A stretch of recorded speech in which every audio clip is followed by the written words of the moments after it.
I suppose, Brodie, how's the group feeling after Sunday?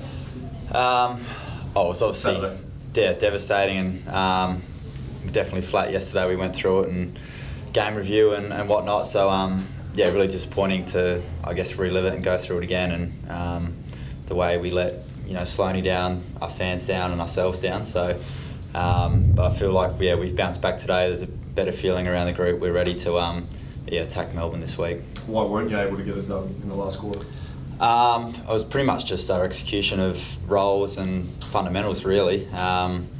Just our concentration to execute your role, and we had some good chances going forward that we let ourselves down with our kicking and things like that. So, we definitely had chances to win the game, and unfortunately let ourselves down. The coach made an observation about, I think, feeling the grind late into the season, some of the younger cohort in the squad. Is that a fair comment? Do you think they're starting to feel the pinch a bit now?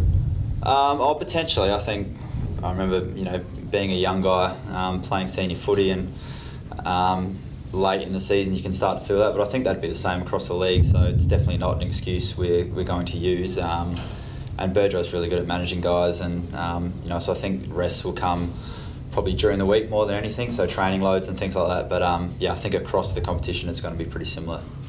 So you're having a tough time on the road at the moment. How confident are you about changing that this week against a quality opposition? We're very confident.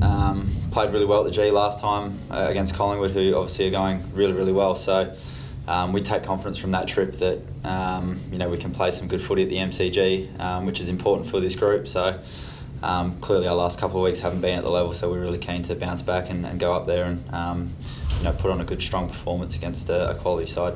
Has there been any chat about changing up the schedule on away trips, waking up earlier, or I don't know how much freedom you get on game day, but is there any tweaks or things you're looking at? We've touched on a lot of things. It's we were lucky enough last time to train at the MCG, but we won't be doing that this week. We'll be training here and then flying over. But we've had those sort of education sessions with the young guys about the buffet when you go away, and trying to keep it as close to your routine as at home as you possibly can. So we feel like we're in a good space in that area, but for whatever reason we just haven't been able to execute at the level when we travel. But as I said, last time we went to the MCG we were pretty strong, so we'll take confidence from that. Have the coaching group sort of also stressed the point, as Nick started the game against the Giants, that the game keeps coming at you, you've got to get up for a game with Melbourne in CG now, and how much do you have to sort of school your younger squad through that as well? It's obviously every game from now on is super important, and we're still in a position where we can push for September, so it's the importance of each game. We've sort of spoken about the pressure of trying not to let the pressure get to you and just take it week by week, and but I think it's good for our group to experience these high pressure games and opportunities for us to push into finals, which is what we're here to do and what we want to do going forward. So it's a good opportunity now for us to really put the pressure on the group to perform in the last 6 games for the season, and hopefully be there in September. What about the weight of expectation over the last couple of years? Maybe people haven't expected that much from the group, and now you're within touching distance. A few weeks ago people were talking about top 4. Has the expectation weighed on the group at all? No, I don't think so. As I said, it's been exciting for us. It's a position we haven't been in for a long time now, and we just touched on the opportunity of finals. It doesn't come around a lot, and Sloaney played his 250th last week, and I think he's played 9 finals. So it's just good for the young guys to realise the position we are in, and as I said, I think it's a good thing to be able to put ourselves under a bit of pressure to perform and try and get ourselves there. What about Josh Rochelle? Has he addressed the group at all, or has any of the senior boys taken him aside?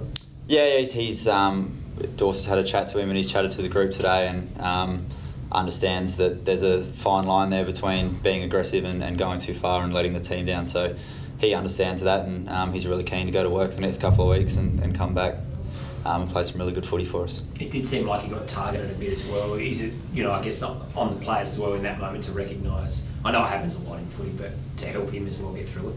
Yeah, certainly, and himself and Ranks, they're going to get that for the rest of their career. They're quality players, and teams are going to come after them. They've got the X factor where they can break games open. So we'll try and help them out as much as we can.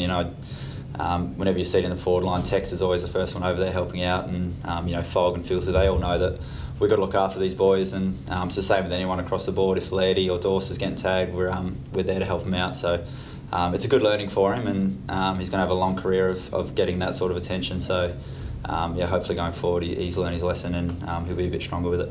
Speaking of Letty, how's the shoulder?